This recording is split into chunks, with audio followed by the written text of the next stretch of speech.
Hello बच्चों, चलिए प्रश्न को देखते हैं। जैविक कारक हैं, हमारे पास दिए हुए विकल्प हैं। विकल्प ए प्रदीपन काल, विकल्प बी मृदा की रचना तथा छिद्रता, विकल्प सी मृदा में कार्बन डाइऑक्साइड की मात्रा, विकल्प डी वर्षा। प्रश्न की मुख्य अवधारणा है, मुख्य अवधारणा, इस प्रश्न की मुख्य अवधारणा है जैविक कारक। जैविक कारक, देखिए अगर बात की जाए जैविक कारक के विषय में, तो जैविक कारक क्या होते हैं?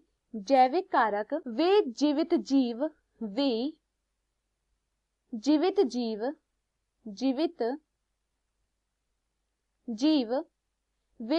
जीव जो परितंत्र में अन्य जीवों की वृद्धि और विकास को प्रभावित करते हैं।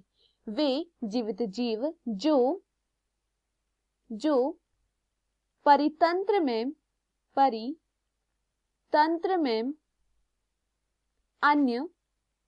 अन्य जीवों, जो परितंत्र में अन्य जीवों की वृद्धि, अन्य जीवों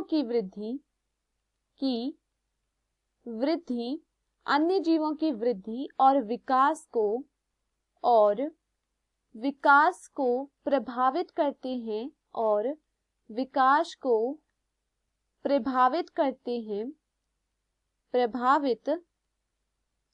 करते हैं उन्हें जैविक कारक कहते हैं। देखिए चलिए प्रश्न को देखते हैं। प्रश्न में पूछा गया है जैविक कारक हैं। देखिए अगर बात की जाए जैविक कारक क्या है, तो विकल्प ए दिया गया है प्रदीपन काल, तो प्रदीपन काल जैविक कारक में नहीं आता है।